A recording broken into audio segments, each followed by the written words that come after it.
Bom, então nós vamos começar os nossos exemplos, né? Processamento de sinais com GNU Radio, a nossa terceira aula, a nossa parte prática, né?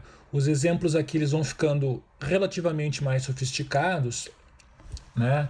Bom, a primeiro exemplo, então, nós vamos montar uma forma, entre aspas, burra, uma onda quadrada a partir da sua expansão em série de Fourier.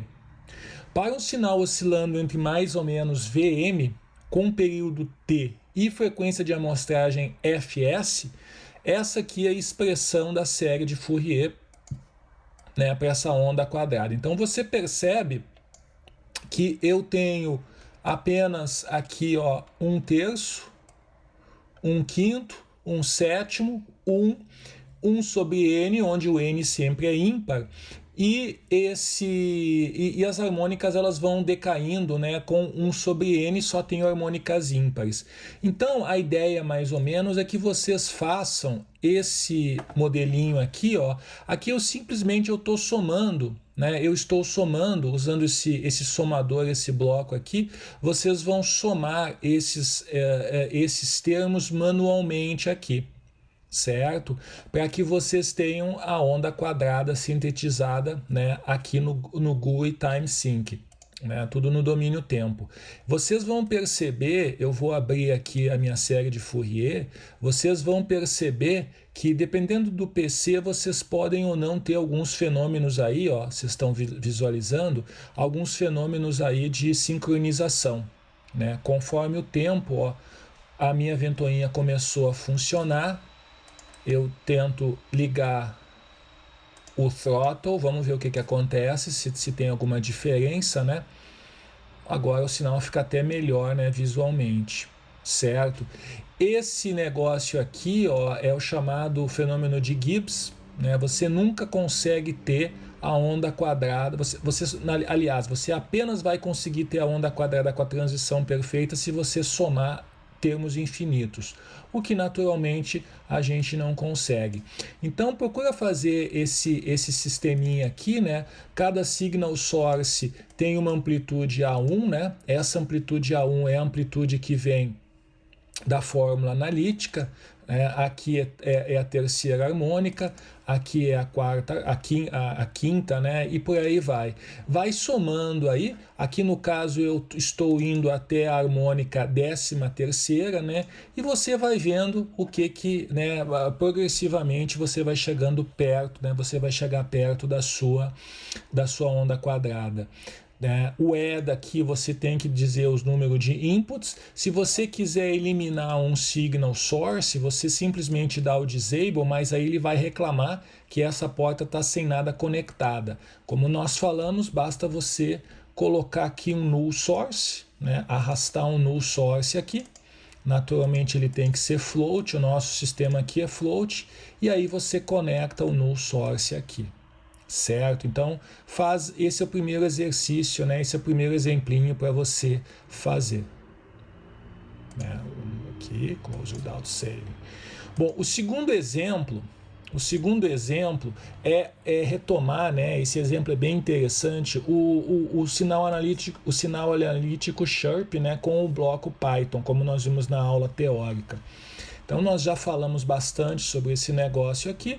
Você basicamente, né, dá um stop, né, nesse vídeo e procura preencher aqui, esses são os elementos mais importantes, e procure estudar, né, os resultados, né, tanto no áudio, como nós vimos, né, no seu PC, no seu laptop, tenta escutar o áudio do som e tenta descobrir aquela questãozinha que nós mencionamos, né? Por que será que eu não estou vendo as frequências F1 e F0 como deveria, né? Visualizar no tempo e na frequência, certo? Então isso aqui é bom que você faça aí, você perca um tempinho e empregue um tempinho para resolver esse problema aqui. Essa aqui, como nós falamos, vai ser a fórmula analítica que você está implementando. E sempre lembrando, essa implementação aqui desse flow graph é uma implementação já em Python, tá bom? O terceiro exemplo é um exemplo bem interessante, né? É um sinal digital real. Então a gente sempre fala que o sinal digital é uma onda quadrada, mas isso aqui só funciona nos livros. O sinal digital real ele possui tempos de subida e descida finitos.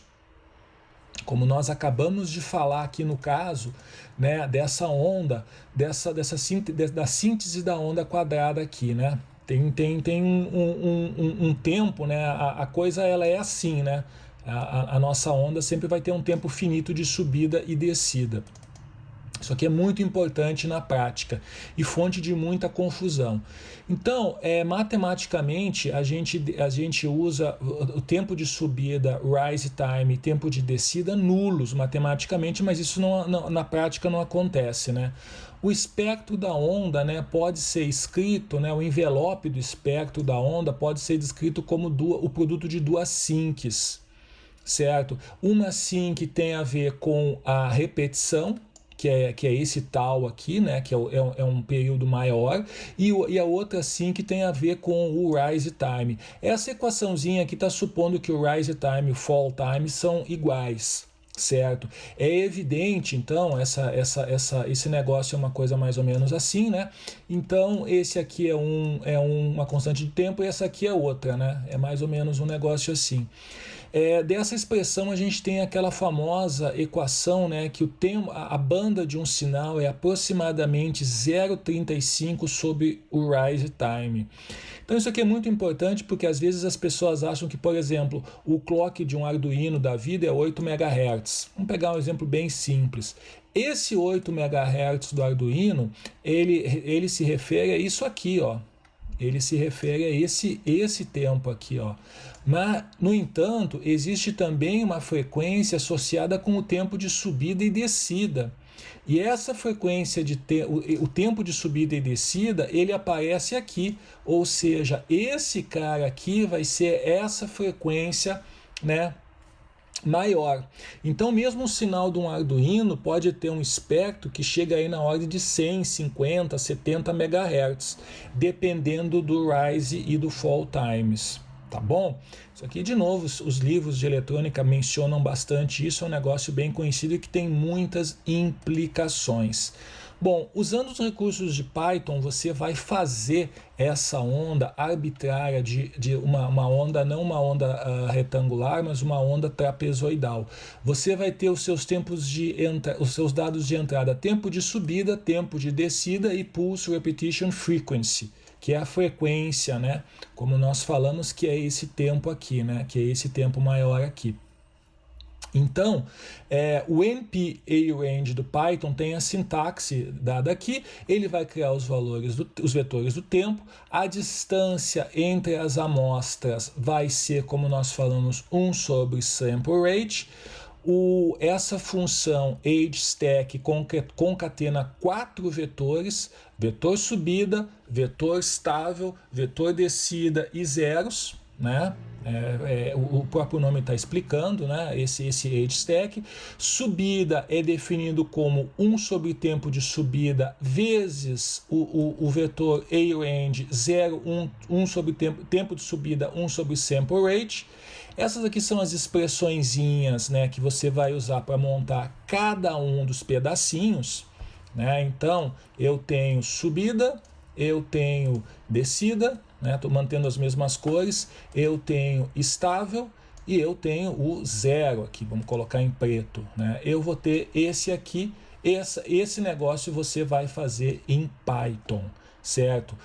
Definir em Python. Esse aqui vai ser mais ou menos o seu esquema, né, que você vai repetir aí, né? Você tem o vector source, né? Você tem aqui visualizando o time frequency, né? E aqui são basicamente os recursos que nós usamos naquele exemplinho do chirp, né, no exemplinho anterior. Voltando aqui, indo aqui pro nosso no nosso coisa aqui no nosso GNU Radio, esse aqui é aqui eu copio, paste, olha aqui.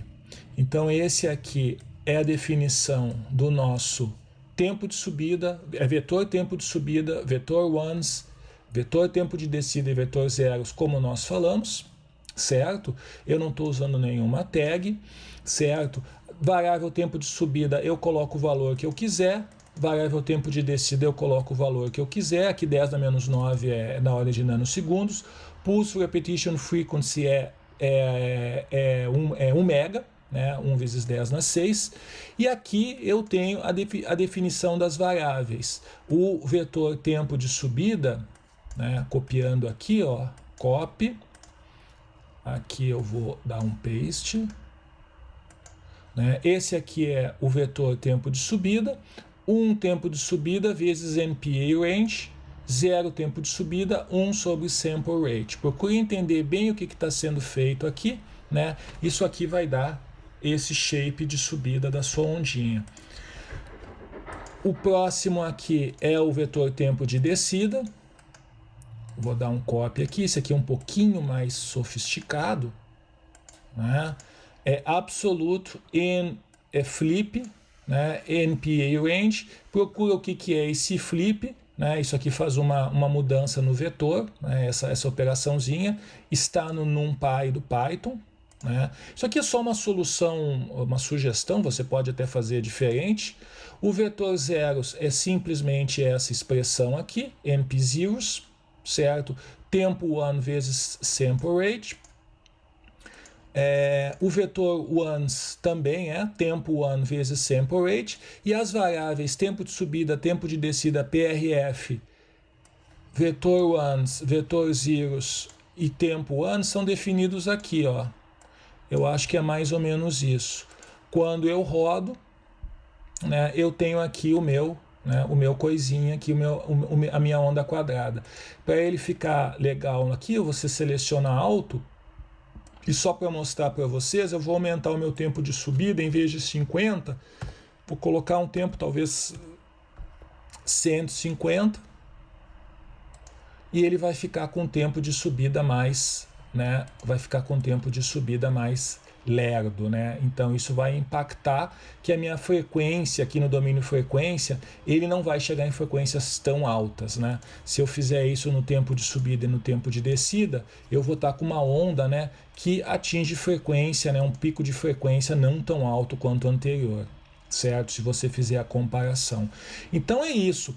Procurem fazer esse exemplo. Esses dois exemplos são relativamente mais sofisticados, né?